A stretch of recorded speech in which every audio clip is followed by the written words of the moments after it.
آج ویو 360 میں کورونا کی وبا پاکستان میں عدالتی نظام کو کیسے متاثر کر رہی ہے؟ امریکہ میں سکولز تقریباً 1 سال سے بند، بچے کب محفوظ طریقے سے سکول جا سکیں گے؟ ماہرین صحت کے پاس تاحال کوئی جواب نہیں۔ اور امریکہ کی دوسری بڑی ریاست ٹیکساس میں برفانی طوفان سے بجلی کے بل کیسے اوپر چلے گئے؟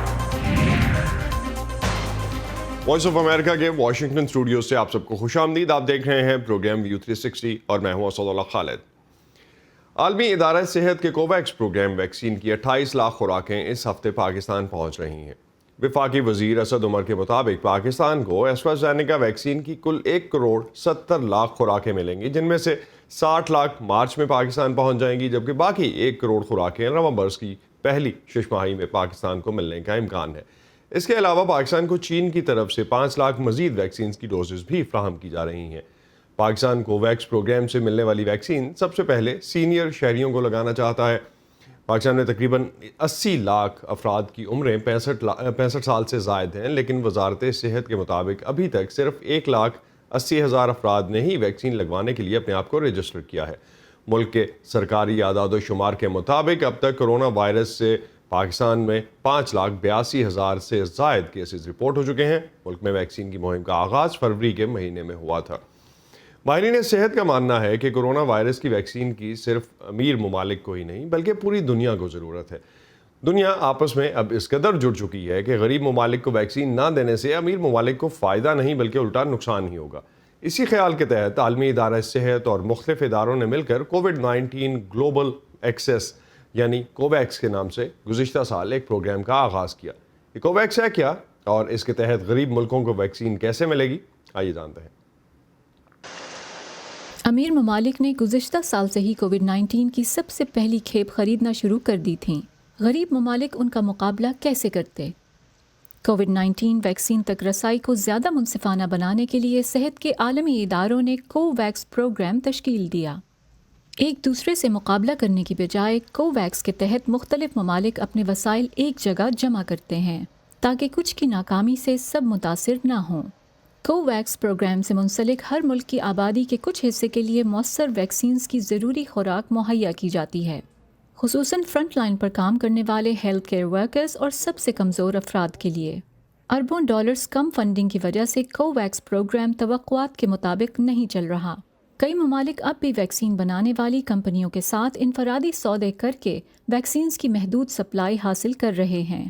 لیکن ایک عالمی وبا کے دوران جہاں بھی وائرس کو پھیلنے کا موقع دیا جائے تو اس کی نئی خطرناک اقسام پیدا ہو سکتی ہیں۔ ایسا برطانیہ، برازیل اور جنوبی افریقہ میں پہلے ہی ہو چکا ہے۔ اگر وائرس کی یہ نئی اقسام ویکسینز کو غیر مؤثر کر دیں تو دنیا پھر سے نقطۂ آغاز پر چلی جائے گی، یعنی سب کی محنت ضائع ہو جائے گی۔